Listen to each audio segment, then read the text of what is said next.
नमस्कार, मेरा नाम प्रशांत है और आप देखना शुरू कर चुके हैं डेली लाइन का डिजिटल प्लेटफॉर्म। राजनीति में अपने बयानों से बखेड़ा खड़ा करना, विवादों को पैदा करना कई नेताओं की फितरत में शुमार रहता है। पहले ऐसा बयान देना और उस पर हंगामा होना और फिर सोशल मीडिया में ट्रोलिंग से उसका हवाओं में तैरते रहना आजकल सियासत में न्यू नॉर्मल होने जैसा है। और इसी कड़ी में यूपी के बड़बोले सियासी खिलाड़ियों की जमात में समाजवादी पार्टी के नेता स्वामी प्रसाद मौर्य ने आजकल अपना लोहा मनवा रखा है, या कहें तो विवादित बोलने में नंबर 1 चल रहे हैं। समाजवादी पार्टी में स्वामी प्रसाद मौर्य जिस तरह से अपने बयानों से विवादों को हवा दे रहे हैं, ऐसे में इनको विवादों का स्वामी कहना भी गलत नहीं होगा। जिस तरह से स्वामी प्रसाद मौर्य अपनी तेजाबी जुबान से हमला कर रहे हैं, वैसे में वो दिन दूर नहीं जब स्वामी एक समय में समाजवादी पार्टी के फायर ब्रांड नेता चल रहे आजम खान का भी रिकॉर्ड तोड़ देंगे। स्वामी अपने द्वारा दिए गए बयानों में सपा की राह आसान बनाने की कोशिश कर रहे हैं, लेकिन कहीं ऐसा ना हो कि उन्हीं का बयान सपा की राह में कीलें बिछा दे और मामला साइकिल के टायर ट्यूब बदलने का भी ना बचे। क्योंकि स्वामी प्रसाद मौर्य के बयानों से विवाद किस तरह से जुड़ा है वो इनके पिछले बयानों से समझा जा सकता है। मौर्य ने रामायण की चौपाई पर सवाल खड़ा किया था, उस पर मुकदमा तो दर्ज हुआ ही, एक कार्यक्रम में उन पर जूता तक फेंक दिया गया। और हाल ही में इन्होंने हिंदू धर्म को एक धोखा बताते हुए नया बखेड़ा शुरू कर दिया। स्वामी प्रसाद मौर्य का कहना है कि हिंदू नाम का कोई भी धर्म इस धरती पर है ही नहीं, उसका कोई अस्तित्व है ही नहीं। हिंदू धर्म केवल एक धोखा है। अब इसके बाद कई नाराज नेताओं और संतों ने स्वामी प्रसाद मौर्य के खिलाफ जुबानी जंग तेज कर दी है। आइए सबसे पहले समझते हैं कि स्वामी से जुड़े कौन कौन से ऐसे बयान अब तक रहे और उन बयानों से कैसे कैसे विवाद, उनका नाता स्वामी प्रसाद मौर्य से परोक्ष रूप से या प्रत्यक्ष रूप से जुड़ा रहा। पहले इस पर बात करते हैं। स्वामी प्रसाद मौर्य जिस भी दल में रहे हैं, अपने बयानों से उसके लिए मुसीबत का सबब बनते रहे हैं, इसमें कोई नई बात नहीं है। साल 2014 में स्वामी प्रसाद मौर्य जब बहुजन समाज पार्टी में मायावती के करीबियों में शुमार थे, तब उन्होंने शादी में गौरी गणेश के पूजा को मनुवादी व्यवस्था का हिस्सा बताकर इसे दलितों और पिछड़ों को गुमराह करने का कुचक्र करार दे दिया था, जिसको भारतीय जनता पार्टी के नेताओं ने दोनों हाथों से लेते हुए मायावती को टारगेट करते हुए हमला बोलना शुरू कर दिया। तब मायावती ने आनन फानन में इस स्वामी प्रसाद मौर्य का निजी बयान देकर अपना पल्ला झाड़ लिया था और जवाब मांगकर स्वामी के पेंच कसे।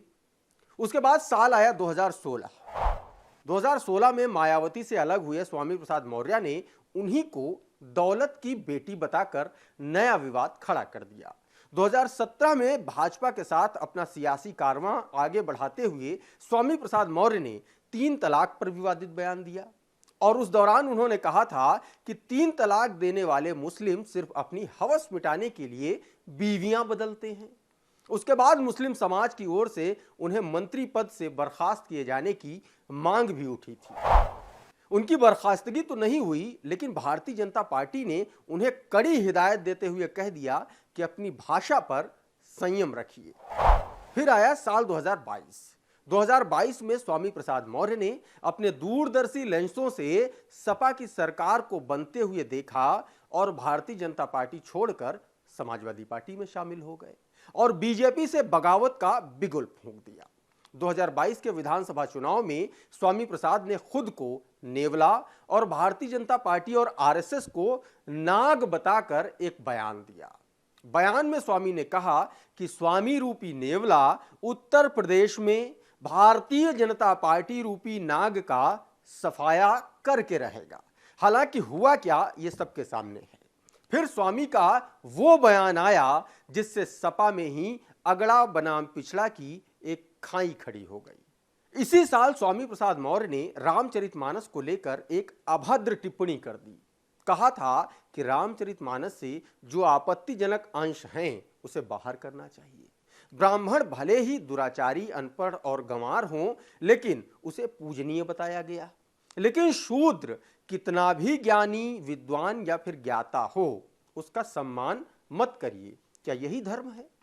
यहां पर स्वामी प्रसाद मौर्य ने रामचरितमानस की चौपाइयों की आलोचना करके एक नया बखेड़ा खड़ा कर दिया था। शिवपाल सिंह यादव ने इस बयान को स्वामी का निजी बयान बताकर विवाद को थामने की कोशिश जरूर की, लेकिन सपाई खेमे में इसकी वजह से गुटबाजी उभर कर सामने आ गई। समाजवादी पार्टी के विधायक मनोज पांडे और पवन पांडे ने बयान के खिलाफ मोर्चा खोल दिया, तो सपा विधायक तूफानी सरोज सहित कई नेता स्वामी प्रसाद मौर्य के समर्थन में लामबंद हो गए। स्वामी के खिलाफ मुखर होने पर आगरा से समाजवादी पार्टी की उम्मीदवार रहीं रोली तिवारी और प्रयागराज पश्चिम की सपा उम्मीदवार रहीं ऋचा सिंह को अखिलेश ने पार्टी से बाहर का रास्ता दिखा दिया। हिंदुओं की आस्था को ठेस पहुंचाने वाले बयान देकर स्वामी प्रसाद मौर्य की कानूनी मुश्किलें भी बढ़ गई थीं। इस दौरान मुकदमे दर्ज हुए, चार्जशीट भी दाखिल हुई। मामला यहां तक बढ़ गया कि 15 फरवरी को लखनऊ के एक होटल में स्वामी प्रसाद मौर्य और अयोध्या के महंत राजू दास के बीच हाथापाई हो गई। तो अभी हाल ही में स्वामी को उनके ही कार्यक्रम में जूता कांड तक झेलना पड़ गया, जिसमें एक युवक ने स्वामी प्रसाद मौर्य की तरफ अपना जूता फेंक दिया और विरोध दर्ज कराया।